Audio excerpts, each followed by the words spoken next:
आजकल तो लगता है तुम सारे बच्चों को कहानी सुनने की आदत पड़ चुकी है ना? इसीलिए तो तुम सब बच्चे अपनी अपनी पढ़ाई लिखाई करके तैयार होकर सब बैठ गए हो कहानी सुनने। तो चलो बच्चों, आज हम सुनते हैं गुलगुल की एक और नई कहानी। तुम सब बच्चों की तरह गुलगुल भी सुबह उठकर नहा धोकर तैयार होकर स्कूल जा पहुंचा। आज गिल्लू को थोड़ी देर हो चुकी थी विद्यालय पहुंचने में। गिल्लू के स्कूल पहुंचते ही सारे बच्चे अपनी अपनी कक्षा में पहुंच चुके थे।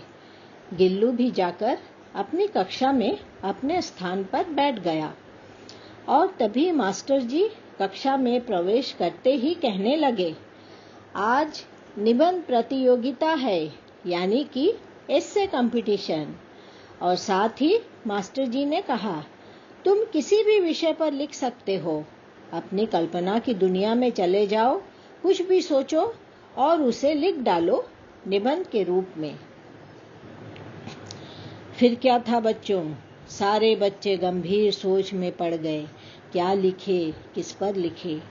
इधर गिल्लू भी अपनी कलम लेकर कुछ देर चुपचाप बैठकर सोचने लगा, क्या लिखूं, क्या लिखूं, क्या लिखूं।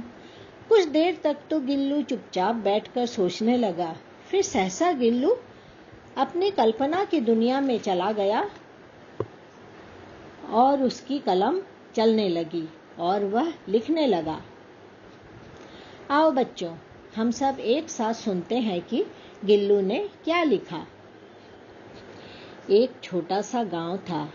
उस गांव में 2 बड़े-बड़े तालाब थे और उन तालाब में कई तरह की मछलियां रहती थी। जुगनू, हाँ जुगनू, उसी बालक का नाम था जो कि हर दिन उसी तालाब के किनारे वाली एक पतले से रास्ते यानी कि पगडंडी से चलकर या तो स्कूल जाता था या फिर खेलने जाता था। और कभी जुगनू उसी रास्ते से होकर कुछ अति आवश्यक चीजें लाने किराने की दुकान जाता था। इसी तरह एक दिन जुगनू उसी रास्ते से गुजरते हुए उसने देखा एक व्यक्ति तालाब के किनारे पर बैठकर मछली पकड़ने में व्यस्त है। जुगनू भी खड़ा खड़ा उस व्यक्ति को मछली पकड़ते हुए देखने लगा। जैसे ही उस व्यक्ति ने अपने छिप को पानी से उठाया, जुगनू ने देखा कि एक मेंढक फंसकर ऊपर आ गया है। और तभी जुगनू जाकर उस व्यक्ति से अनुरोध करने लगा कि आप तो मछली पकड़ने आए हैं ना, इस मेंढक को आप छोड़ दीजिए ना। व्यक्ति जुगनू की बात मान गया तथा उसने उस मेंढक को पुनः तालाब के पानी में छोड़ दिया। जुगनू को यह देखकर बड़ा अच्छा लगा कि उस व्यक्ति ने जुगनू की बातें मान ली। फिर क्या था, जुगनू भी मस्त होकर मुस्कुराता हुआ तालाब के किनारे से गुजर ही रहा था कि किसी ने जोर से आवाज दी, रुको, रुको, रुको। जुगनू ने पलटकर देखा। फिर आगे क्या हुआ, सुनो साथियों। एक बड़ा सा मेंढक पानी से ऊपर उठकर जुगनू से कहने लगा, मैं तुम्हें धन्यवाद देना चाहता हूँ, तुमने मेरी जान बचाई। अगर आज तुम मेरी जान नहीं बचाते तो अनर्थ हो जाता, क्योंकि आज से ठीक 3 दिन बाद मेरे बेटे की शादी है और सारा इंतजाम मुझे ही करना है।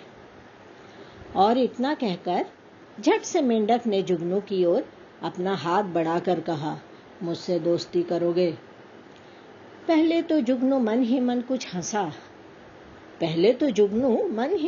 हंसा। फिर उसने भी अपना हाथ मेंढक की ओर बढ़ा दिया तथा उससे दोस्ती कर ली। फौरन ही मेंढक ने जुगनू से कहा, तुम कुछ देर मेरा यहीं पर इंतजार करो, मैं अभी आता हूँ। और जुगनू भी एक आज्ञाकारी बालक की तरह तालाब के किनारे बैठ गया। उसके बाद थोड़ी ही देर में वह मेंढक हांफता हुआ आकर जुगनू के हाथ में एक निमंत्रण पत्र देकर कहने लगा, सुनो सुनो, मेरे इकलौते बेटे की शादी है, तुम जरूर आना, और अगर तुम नहीं आए तो मुझे बहुत दुख होगा। इतना कहकर ही मेंढक कहने लगा, चलो हम फिर कल मिलेंगे, आज मुझे जल्दी जाना है, शादी की तैयारियां करनी है। और इतना कहकर मेंढक चल पड़ा। इधर जुगनू भी पहले ही दिन अपने नए दोस्त मेंढक की दोस्ती से काफी खुश था और वह भी हंसी खुशी अपनी राह चलने लगा। दूसरे दिन फिर जुगनू भी दौड़ दौड़ कर तालाब के उसी किनारे आ पहुंचा। आकर जुगनू ने देखा, अरे मेंढक तो पहले से ही आ पहुंचा है। आते ही मेंढक ने जुगनू को ढेर सारा बादाम खिलाया और मेंढक ने अपनी सारी कहानी जुगनू को कह डाली। यही कि उसके मित्र की बेटी के साथ ही मेंढक के बेटे की शादी होने वाली है। लड़की बेहद ही सुशील तथा समझदार है। मेंढक ने कहा, पता है जुगनू, मेरा बेटा थोड़ा सा बुद्धू है और इसीलिए मैं एक समझदार लड़की से अपने बेटे का विवाह कराना चाहता हूँ। मेंढक की बुद्धि देखकर जुगनू तो दंग रह गया। इसी तरह 2 दिन कट गए। आज मेंढक के बेटे की शादी है। सुबह होते ही जुगनू नहा धोकर तैयार होकर मेंढक के घर पहुंच गया। वहां पहुंचते ही जुगनू तो हैरान रह गया, यह देखकर कि सारे मेंढक फुदक फुदक कर अपना अपना काम कर रहे हैं। कोई खाना बना रहा है तो कोई सब्जी काट रहा है। कई मेंढक तो दूसरी तरफ अपना साफ सफाई का काम कर रहे हैं।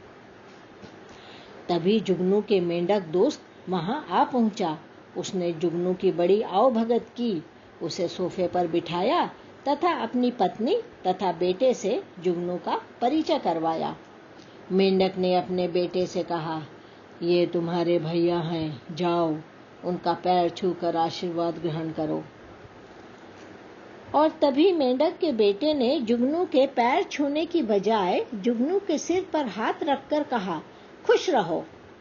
और इतना देखते ही जुगनू आश्वस्त हो गया कि सचमुच ये तो काफी बुद्धू है। इतना देखते ही मेंढक अपने बेटे को कोसने लगा, पता नहीं इसे कब अक्ल आएगी। सारे घर में शादी की तैयारियां चल रही थी। शाम को बारात निकलने वाली थी ना। सब अपने अपने कपड़े ठीक कर, कोई अपना कपड़ा ठीक कर रहा था, तो किसी को कोट पहननी थी तो किसी को बंद गले का अचकन। इधर महिलाएं मेंढक भी तैयारियों में जुटी थी। किसी को लहंगा पहनना था तो किसी को भारी बनारसी साड़ी। कोई दर्जी के पास से अपनी नई ड्रेस लाने जा रहा था तो कहीं पर कुछ बुजुर्ग मेंढक इत्मीनान से बैठकर दुनियादारी की बातें कर रहे थे। इसी तरह शाम होते देर न लगी। शाम को बारात निकलने का वक्त हो चला। बाजे गाजे, बैंड पार्टी, शहनाई सब प्रस्तुत है। घर में भागा दौड़ी चल रही है। सब बारी बारी से आईने देख रहे हैं। कोई आईने के पास से हटने का नाम न ले। इधर दूल्हे मेंढक राजा शेरवानी पहनकर साथ ही सेहरा बांधकर कब से तैयार बैठे हैं। तभी मेंढक ने जुगनू का हाथ पकड़कर कहा,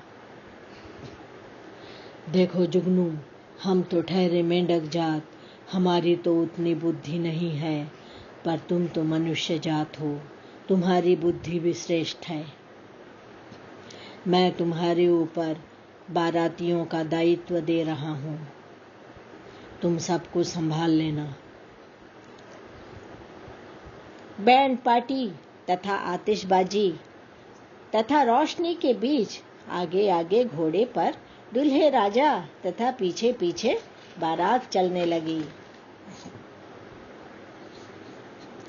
कुछ युवा मनचले मेंढक तो इस कदर डांस करने में व्यस्त थे कि थमने का नाम न ले। कुछ युवा मनचले मेंढक तो इस कदर डांस करने में व्यस्त थे कि थमने का नाम न ले। चारों ओर खुशी का माहौल था, बारात चली जा रही थी। सारे मेंढक मस्ती से झूम झूम कर गाने की धुन के साथ थिरक थिरक कर नाच रहे थे। बीच बीच में अनार की रोशनी से चारों दिशाएं रोशनी से चकाचौंध हो जाती, तो कभी पटाखे की आवाज से सबके कान सुन्न हो जाते।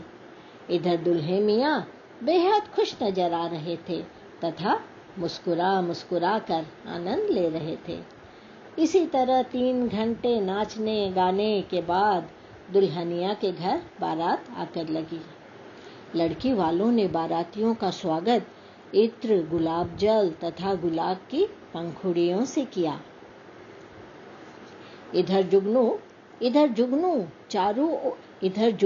चारों ओर अपनी निगाहें दौड़ा दौड़ा कर यह देख लेता कि सब कुछ ठीक तो है ना, क्योंकि पूरे बारातियों का दायित्व जो जुगनू के सर पर था।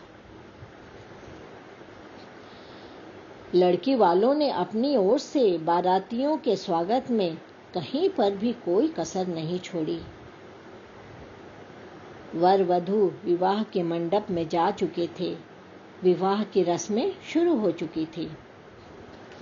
तभी जुगनू के कानों में कुछ शोर शराबे की आवाज आई।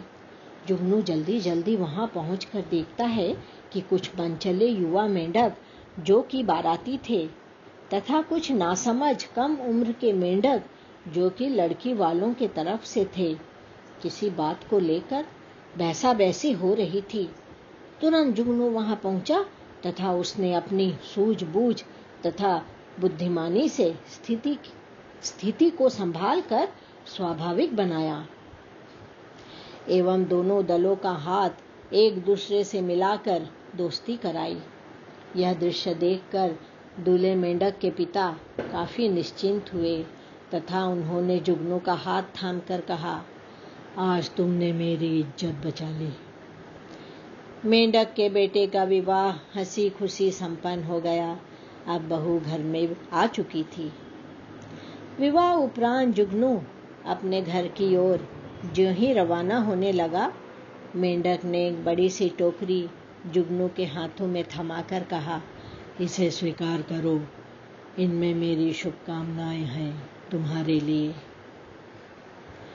जुगनू ने घर आकर देखा, फल मूल मेवे कपड़े लत्तों के साथ एक बंद लिफाफा भी है। जुगनू ने बंद लिफाफे को ज्यों ही खोला, उसमें लिखा था, हमेशा खुश रहना, मुझे याद रखना, हमेशा खुश रहो, मुझे याद रखना।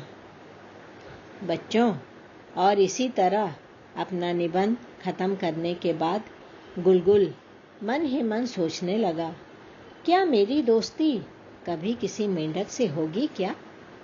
क्या मेरी दोस्ती कभी किसी मेंढक से होगी क्या? आज की कहानी यहीं खत्म होती है बच्चों। हम फिर दूसरे दिन मिलेंगे एक नई कहानी के साथ। खुश रहो। टाटा।